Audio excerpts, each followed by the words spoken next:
Hi, I'm Jeffrey Panic, the founder of Balanced Wealth Partners. April is National Financial Literacy Month, and it's a great reminder that being good with money is not about having a finance degree, it's about a few simple habits you repeat consistently. In this video, I will walk you through what Financial Literacy Month is all about and give you one practical example of how you can live a more financially literate life starting this month.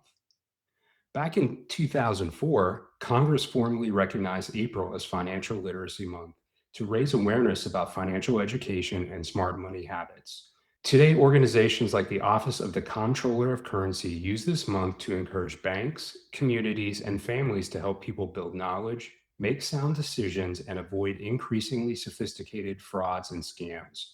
Put simply, this month is about learning how to budget, save, invest, manage debt, and protect yourself so you can build wealth now and into the future. You don't have to do everything at once. You just need to pick a few small, doable changes and put them into action. Financial literacy only becomes real when you turn it into a short list of moves you actually make with your money. So instead of saying, I should really get better with my money, I want you to leave this video with one concrete change you can make in the next 30 days. Let me give you an example built around three core areas: budgeting, saving, and investing, with a quick nod to fraud protection. First, budgeting. Think of a budget as your personal financial life inventory plan. You can't make good decisions about your future until you clearly see what's happening with your money today. Here's the change you can make this month.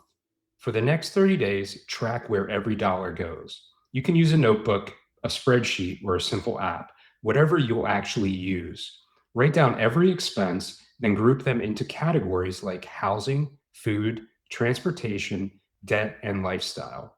When you see the full picture, pick one area where you can cut or redirect even $50 to $100 a month towards your goals. Then, before next month starts, give every dollar a job. Decide in advance how much will go to bills, how much to savings, how much to debt, and how much to fun, all with intention. Next, saving. Saving is about building a cushion so one surprise doesn't become a full blown crisis. Here's a simple change: build or strengthen your emergency fund. Start with a goal of 1 month of essential expenses in a separate high yield savings account, not in the market and not mixed with your everyday spending money. Set up an automatic transfer every payday, even if it's only $10 or $25 to start. Treat it like a fixed bill you owe your future self. As your income grows or debts are paid down, increase that automatic amount. Over time, you can build from the starter fund up to 3 to 6 months of essential expenses, which can dramatically reduce stress when life throws you a curveball. Third, investing. Investing is how you put money to work so it grows faster than inflation over the long term. Here's the change: make one intentional move with your retirement investing this month. If you have a workplace retirement plan like a 401k, log in and check two things.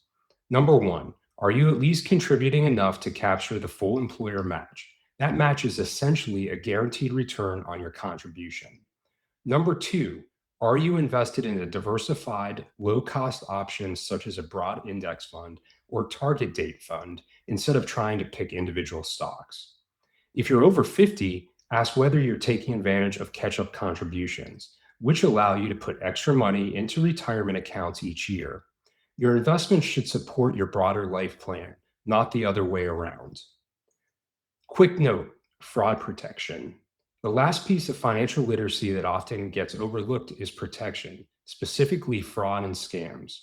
Scammers are getting more sophisticated every year, and fraud can undo years of good saving and investing. This month, take at least one of these protective steps. Turn on multi factor authentication for your key financial and email accounts, and consider freezing your credit with the major credit bureaus so no new accounts can be opened in your name without your approval. And make it a habit to slow down before you click links, send money, or share personal information, especially if someone is pressuring you to act quickly.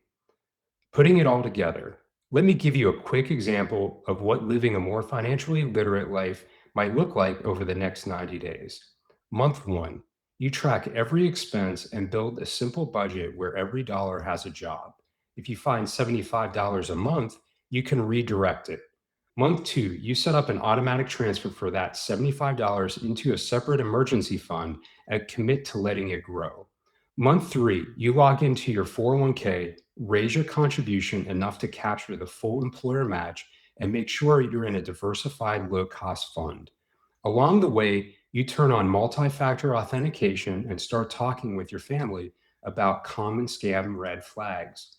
Nothing dramatic, but those small, consistent moves add up. And that is real financial literacy in action. If you take one idea from Financial Literacy Month this year, make it this: pick one action for budgeting, one from saving, one from investing, and one from fraud protection, and put them on your calendar to complete over the next quarter. If you like how prioritizing these steps for your own situation, my team and I at Balanced Wealth Partners are here as a resource. I'm Jeffrey Panic. Thanks for watching, and here's to making April the month you take your step towards a more confident financial future.